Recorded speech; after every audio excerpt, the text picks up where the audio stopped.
오늘 말씀은 사사기 1장 16절부터 21절까지 말씀. 짧은 구절이니까 우리 같이 읽도록 하겠습니다. 사사기 1장 16절에서 21절까지입니다. 시작. 모세의 장인은 겐 사람이라 그의 자손이 유다 자손과 함께 종려나무 성읍에서 올라가서 아랏 남방의 유다 황무지에 이르러 그 백성 중에 거주하니라. 유다가 그의 형제 시므온과 함께 가서 스밧에 거주하는 가나안 족속을 쳐서 그것을 진멸하였으므로 그 성읍의 이름을 호르마라 하니라. 유다가 또 가사 및 그 지역과 아스글론 및 그 지역과 에그론 및 그 지역을 점령하였고 여호와께서 유다와 함께 계셨으므로 그가 산지 주민을 쫓아내었으나 골짜기의 주민들은 철병거가 있으므로 그들을 쫓아내지 못하였으며 그들이 모세가 명령한 대로 헤브론을 갈렙에게 주었더니 그가 거기서 아나겟의 아들을 쫓아내었고 베냐민 자손은 예루살렘에 거주하는 여보수 족속을 쫓아내지 못하였으므로 여보수 족속이 베냐민 자손과 함께 오늘까지 예루살렘에 거주하니라. 아멘. 할렐루야. 오늘 이 시간에도 주님의 은총이 충만하실 주님의 이름으로 축복합니다. 함께 하겠습니다. 기도가 답입니다. 믿으십니까? 기도하심으로 응답받는 귀한 은혜가 연말 다가기 전에 또 새해에도 임할 수 있게 주님의 이름으로 축복합니다. 오늘 제목이 길어요. 오늘 제목이 뭐예요? 나의 비전과 현실이 되고 이 말씀대로 이루어지실 주님을 축복합니다. 오늘 우리가 읽은 말씀은 우리 지난주에도 말씀드렸지만 유다 지파의 정복 전쟁 이야기를 다루고 있습니다. 유다 지파가 시므온 지파와 연합하여서 스밧에 거주하는 가나안 족속을 쳐서 그것을 진멸합니다. 또한 가사, 아스글론, 에그론도 점령합니다. 그런데 생뚱맞게 16절과 21절이 끼어들었어요. 전혀 다른 내용이에요. 그리고 16절을 보니까 16절 볼까요? 모세 장인 얘기가 나와요. 그렇죠? 모세의 장인은 이제 광야에서 이제 만난 사람인데 겐족이라고 유목민 중에 하나입니다. 근데 이 겐 사람이고 이제 이들 후손들이 아무래도 이제 모세가 유대인이니까 광야 생활을 많이 했잖아요. 유대인들하고. 그러니까 이 사람들 합쳤어요. 합쳤는데 유다 자손이 이제 겐 후손이 이 유다 사람들과 함께 거주했다고 나와요.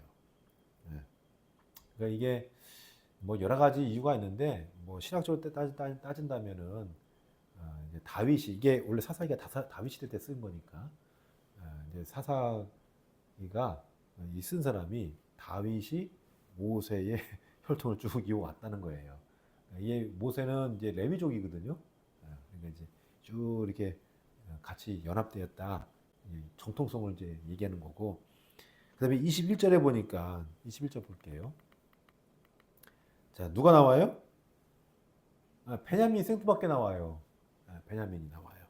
베냐민을 보니까 전복 전쟁 이야기를 다루고 있는데 베냐민은 여보수 족속을 쫓아내지 못하였다라고 있고 이 여보수 족속과 예루살렘에서 함께 거주했다라고 얘기합니다. 이것도 이유가 있어요. 어쨌든 그 설명은 다음에 하고요. 이런 일련의 전복 전쟁 이야기를 다루면서 오늘 말씀은 유다, 시므온, 베냐민이 전복 전쟁에 관해서 다루고 있다라고 할 수 있어요. 근데 그 중심에는 누가 있다? 유다가 있다. 유다가 지파가 있다. 자, 그러면 이와 같은 전복 전쟁을 통해 우리는 무엇을 알 수 있을까? 오늘 주는 메시지가 뭘까? 그게 중요한 거잖아요. 그렇죠? 하나님의 꿈이 나의 비전이 되고 현실이 되어야 한다는 겁니다. 믿으십니까? 그러기 위해서는 첫째, 끊임없이 기도하고 순종해야 한다는 거예요. 둘째는 지도자를 양성해야 한다는 거예요.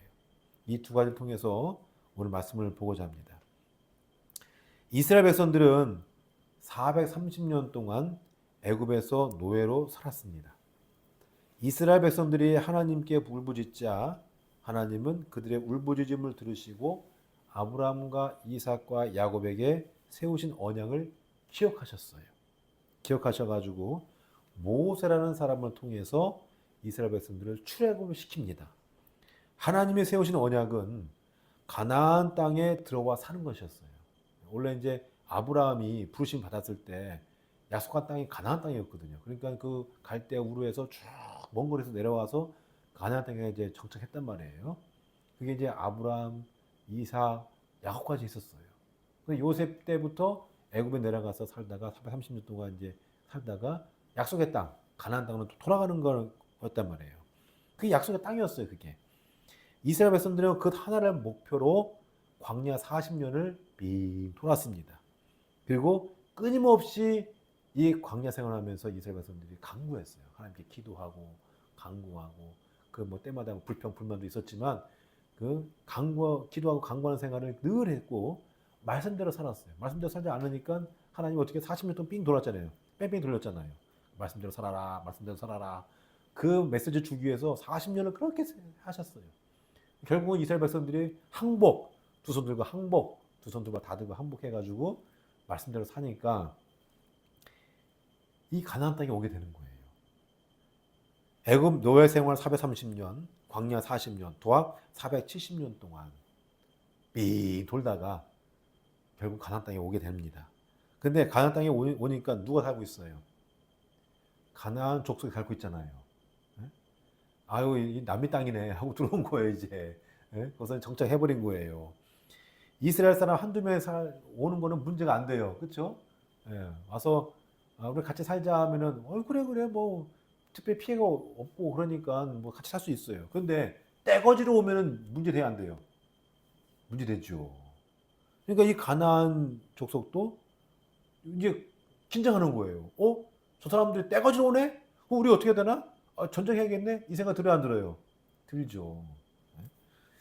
그래서 이스라엘과 가나안 간에는 전쟁이 필수적이었습니다. 약속의 땅을 차지할 것이냐? 아니면 지금까지 정착했던 곳을 지킬 것이냐? 이 두 싸움이에요. 이스라엘 백성들은 여호수아를 중심으로 하나님의 꿈이 그들의 비전과 현실이 되고자 가나안 땅을 밟았습니다. 기도와 말씀 순종으로 여리고 성을 함락시키고요. 이스라엘 12지파가 살아갈 수 있는 땅을 서서히 점령하게 나갑니다. 그런데 가나안 땅을 완전히 전복하지 못합니다. 이스라엘 12지파는 뿔뿔이 흩어져서 가나안 여러 지역에 정착하지만 가나안 족속을 완전히 몰아내지 못합니다. 그런 상황에서 여호수아가 죽어요. 이스라엘 백성들은 그들을 이끌 지도자 부재로 어수선했는데 이 12지파는 하나님 지금까지 광야 생활하면서 했던 게 뭐예요? 끊임없는 기도와 말씀 순종이잖아요. 그래서 실로에 모여서 하나님의 언약궤가 있는 실로에 모여서 하나님께 기도한 거예요. 기도해서 누굴 세운 겁니까? 누구 세운 거예요? 유다 지파를 지도자로 세운 겁니다. 그래서 유다 지파를 중심으로 가나안 땅을 다 점령하는데 베색을 점령하고 산지와 남방과 평지를 점령하고 헤브론과 드비를 점령하고 이윽고 오늘 말씀에 나오듯이 스밧, 가사, 아스글론, 에그론을 점령합니다. 이 모든 것이 하나님이 이스라엘에게 준 꿈이 이스라엘이 비전이 되었고 현실이 되고자 끊임없이 발버둥쳤던 결과인 거예요. 그런데 두 가지 문제가 생겼습니다. 전쟁에서 이겼지만 그 지역에 살지를 않았어요. 내가 얻은 땅인데 살지 않으면 누구 땅이 되겠어요, 이제? 남의 땅이 되는 거예요. 내가 살아야 내 땅이 되는 거예요. 할렐루야? 네. 아니, 우리나라 독도도 마찬가지예요. 독도도 지금 누가 살고 있어? 우리가 살고 있잖아요. 근데 일본 자꾸 친해 땅이래. 네? 그거 아니거든. 자국민이 살고 있는 사람 땅이 자기네 땅이야, 그게. 네? 자, 17절. 한번 읽어볼게요. 자, 시작. 유다가 그의 형제 시므온과 함께 가서 스밧에 거주하는 가나안 땅 족속을 쳐서 그것을 진멸하였으므로 그 성읍의 이름을 호르마라 하니라. 자, 말씀 보면은 진멸하였다라고 나와 있죠. 진멸. 이 진멸이라는 것은 모두를 다 죽여 없애버렸다는 거예요. 파괴했다는 거예요. 완전 황폐된 거예요. 이것은 그간 유다가 점령한 지역과 다릅니다. 점령하다라는 말은 어떤 장소를 차지했다는 거예요. 차지하고 자리를 잡았다는 얘기예요. 그럼 자리를 잡았다는 것은 뭐예요? 내가 거기 산다는 얘기잖아요. 그렇죠? 근데 진멸하였다는 것은 아무도 안 산다는 얘기예요. 그러면 그거는 그 땅은 언젠가 또 뺏긴다는 땅이에요. 뺏길 땅이에요. 예? 거기에 사람 살아야 내 땅이 되는 거예요. 이게. 약속에 대한 비전이 현실이 안 돼버린 거예요. 지금 현재. 예? 살아야 되는데. 유다의 계속된 승리로 앞뒤 안 가리고 무참하게 칠받던 결과입니다. 또 다른 하나는 뭐냐면 가나안 족속의 철병거를 완전히 쫓아내지 못했다는 겁니다. 자, 오늘 말씀 19절 말씀 볼까요? 시작. 여호와께서 유다와 함께 계셨으므로 그가 산지 지문민을 쫓아내었으나 골짜기의 주민들은 철병거가 있으므로 그들을 쫓아내지 못하였으며. 자, 말씀 보면은 하나님은 유다와 뭐 했다고요? 네, 함께 계셨다. 자, 유다와 함께 계셨는데 왜 철병거를 쫓아내지 못했습니까? 말이 안 맞죠? 하나님이 함께 하셨다면은 그럼 나가서 그냥 철병거를 무찌르면 철병거가 질 거 아니에요? 근데 철병거를 치지 않고 거기서 끝냈대. 예? 타협을 본 거예요, 그냥. 예? 가나안 족속과 타협을 본 거예요. 하나님의 꿈이 나의 비전과 현실되지 못한 결과예요, 이게. 하나님이 가라고 했으면 가면 되는 거고, 함께 하신다고 했으면 그 믿고 그냥 가면은 다 이길 텐데, 안 간 거예요. 하나님의 꿈이 나의 비전과 현실되도록 하기 위해서는 하나님과 끊임없는 소통이 필요합니다. 지도자 부재 상황에서도 온 이스라엘이 실로에 모여 기도했듯이 기도하는 습관이 필요합니다. 그런데 이스라엘은 더 이상 기도하지 않았어요. 전쟁에서 자꾸 이기다 보니까 내가 이제 힘이 있나 보다. 내가 이제 전략이 잘 짜고 전술이 있나 보다. 기도하지 않는 거예요. 우리도 그렇지 않나요? 내가 잘 나가면은 하나님께 기도해요, 안 해요? 안 하죠. 제가 어제 저번에도 그랬잖아요. 배부르고 등 따스하면 하나님 안 믿는다고. 그게 사람이에요, 그게. 오히려 감사하고 더 기도해야 되는데 그게 안 해요. 나 잘난 줄 알아, 나 잘난 줄 알아. 지금 이스라엘 딱 그 꼴이에요, 지금. 또한 그래서 그들은 하나님 말씀에 순종하지도 않았습니다. 쫓아내라고 했으면 쫓아내야 되는데 철병거를 가지고 있다는 이유로 타협을 했어요. 하나님께서 함께 하심에도 불구하고 타협을 했습니다. 어떤 사람은 가장 현실적인 선택이다라고 말할 수 있겠으나 지금까지 이스라엘은 현실적인 선택을 한 적이 한 번도 없어요. 한 번도 없습니다. 자, 출애굽 생각해 보세요. 노예가 출애굽을 해요? 애굽에서 나와요? 말이 안 되는 거예요. 말이 안 돼요. 홍해마다 건넌 거 상식입니까? 상식이 아니에요. 광야에서 40년 사는 거 상식입니까? 상식이 아닙니다. 여리고서 함락하는 거 숫자 13고요. 전쟁한 경험도 없어요. 그런 민족이 여리고서 함락시켰다? 상식적이지 않습니다. 이스라엘은 단 한 번도 상식적으로 한 게 없어요. 그런데 철병거 앞에서 내가 질 것 같으니까 나 그만을. 이게 말이 안 되는 얘기예요. 하나님이 함께 한다는데. 항상 이스라엘은 약세였습니다. 그럼에도 전쟁에서 승리할 수 있었던 이유는 하나님이 그들과 함께 하셨고 이스라엘은 그것을 믿음으로 앞으로 나갔기 때문에 승리할 수 있었던 거예요. 그런데 지금 어떻습니까? 철병거를 가졌다는 이유로 가나안 족속과 타협을 했으니 이것이 어찌 하나님의 꿈이 나의 현실이 되고 비전이 되겠습니까? 할 수가 없는 거예요. 사랑하는 성도 여러분, 그래서 우리도 마찬가지입니다. 하나님의 꿈이 나의 비전과 현실이 되기 위해서는 끊임없는 기도와 간구와 말씀의 순종이 필요합니다. 할렐루야. 하나님이 가라고 하면 가면 되는 거예요. 하나님이 멈추라 하면 멈추면 되는 거예요. 내 마음대로, 내가 보기에 좋은 대로, 내가 생각하기에 옳은 대로 판단하면 안 됩니다. 안 돼요. 그러면 모든 것이 어그러지기 마련입니다. 사랑하는 성도 여러분, 바라기는 하나님의 꿈이 나의 비전과 현실이 되도록 여러분에게 주어진 소망이 이루어지기 위해 끊임없이 기도하고 간구하고 말씀에 순종할 수 있기를 주님의 이름으로 축복합니다. 두 번째는 뭐냐면 하나님의 꿈이 나의 비전과 현실되기 위해서는 지도자를 양성해야 합니다. 지도자를 양성한다는 것은 다음 세대를 가르쳐서 유능한 사람을 길러내야 한다는 뜻이에요. 그렇지 않으면 미래가 없어요. 희망이 없습니다. 건너갈 차지할 수 없을 뿐더러 차지하더라도 지켜낼 수가 없어요. 그럴 수가 없어요. 오늘 말씀에서 베냐민 지파가 딱 그 꼴입니다.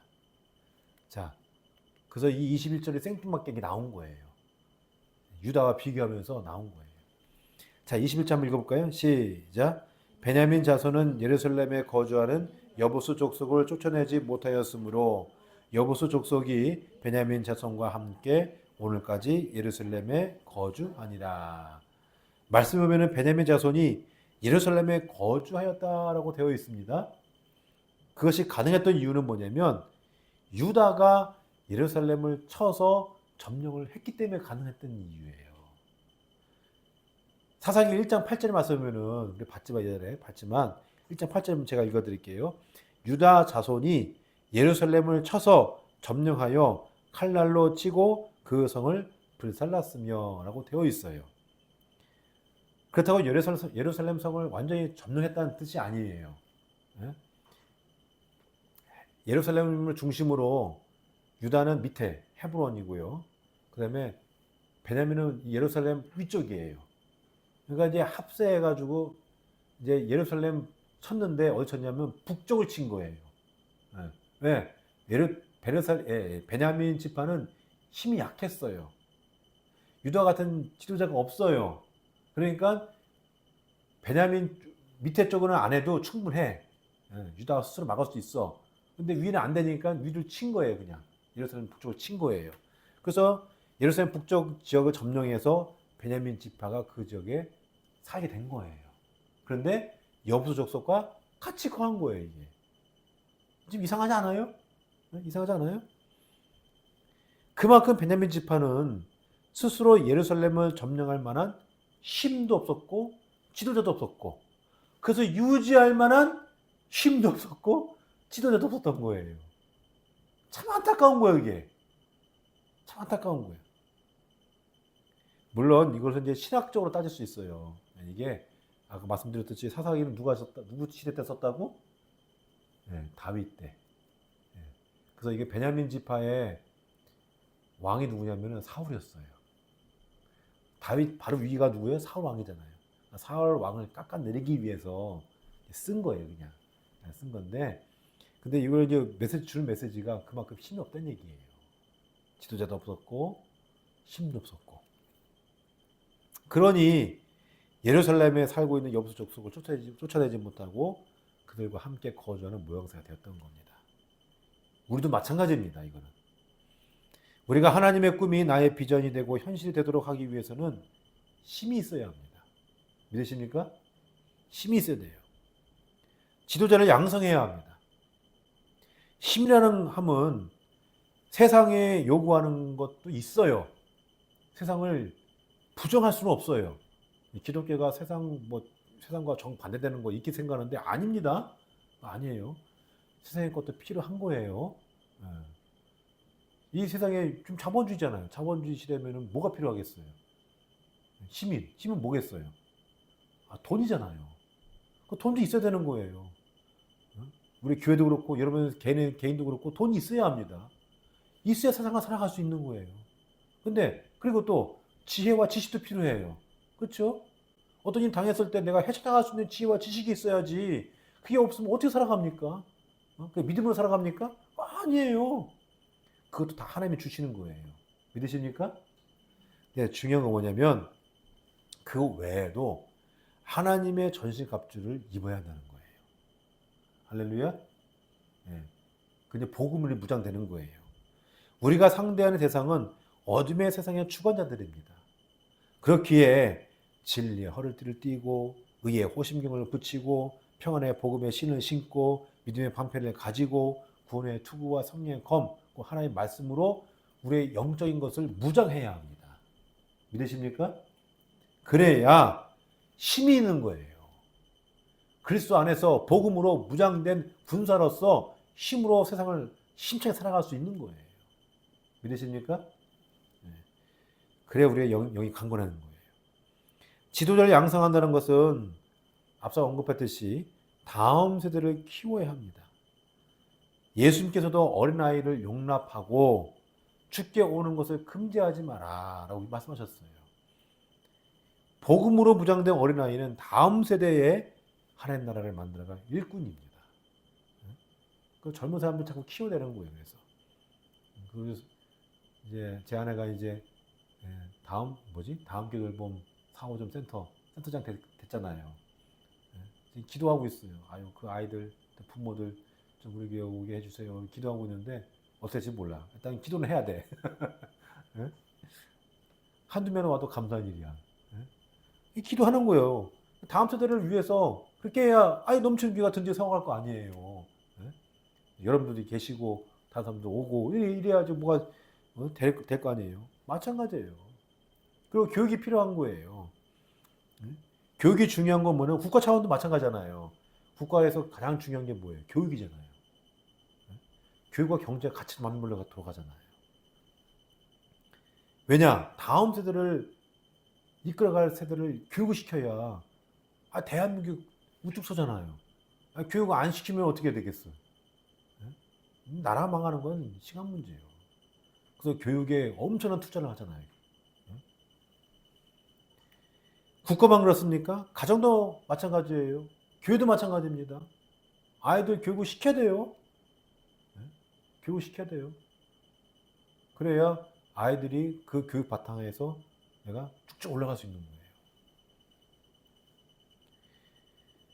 그렇습니다.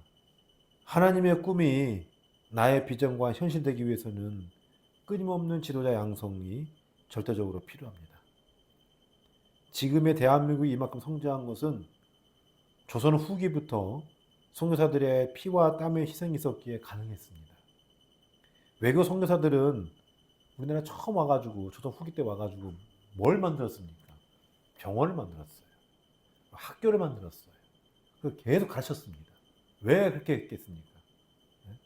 그 복음으로 교육을 시키고 그래서 서양 학문을 교육시키고 그래서 이 나라를 만들기 위해서 그렇게 한 거 아니겠어요? 제가 저번에도 말씀드렸듯이 제가 이거 선교사 이거 뭐 우리 교파는 아니지만 제가 의뢰받아서 좀 한 거지만 그 선교사 그 회고록을 좀 번역을 했거든요. 지금 다시 또 보고 있는 건데 다른 사람이 또 보고 있어요. 이렇게 있는데 그 보니까 다 그 얘기예요. 병원 만들었고 학교 만들었고 정계인사 만나서 어떻게 하면 좀 잘 해볼까 이런 것도 있고 다 있더라고요. 그게 그만큼 그렇게 해야 조선이라는 나라가 또 대한민국이라는 나라가 든든히 세워나갈 수 있기 때문에 그런 거예요. 그래서 교육이 필요한 거예요. 그래서 우리 넘치는 교회도 마찬가지입니다. 넘치는 교회가 든든히 세워지기 위해서는 먼저 우리 자신이 복음의 전신갑주를 입어야 하고 다음 세대를 자꾸 키워야 합니다. 그래서 아이들 전도를 시키고 또 아이들이 있으면은 저도 자꾸 그냥 좋은 거 먹이기도 하고 좋은 거 좀 구경도 시켜주고 자꾸 그렇게 해야 돼요. 그래야 그 아이가 커가지고 이 복음으로 무장돼가지고 교회도 세우고 큰 인물이 되는 거지. 할렐루야. 그래야 기회가 왔을 때 차지하고 지켜지는 은혜가 있게 됩니다. 베냐민 집파처럼 남의 도움만 받고 살 수가 없어요. 자립을 해야지. 언젠가 자립을 해야지. 내가 직접 차지하고 지키는 힘과 지혜가 있어야 합니다. 바로 우리 넘치는 교회가 그런 교회가 될 수 있도록 여러분 기도하시고 같이 협력하여서 교회를 세워나가는 여러분 되시기를 주님의 이름으로 축복합니다. 말씀 맺고자 합니다. 하나님의 꿈이 나의 비전과 현실되기 위해서는 끊임없는 기도와 간구 그리고 말씀에 대한 순종이 절대적으로 필요합니다. 또한 그것을 이루고 지켜낼 힘과 지혜 그리고 지도자 양성도 절대적으로 필요합니다. 바라기는 이 모든 것이 이루어져 우리 넘치는 교회가 누리고 또한 여러분들의 삶 속에서 누리시기를 주님 이름으로 축복합니다.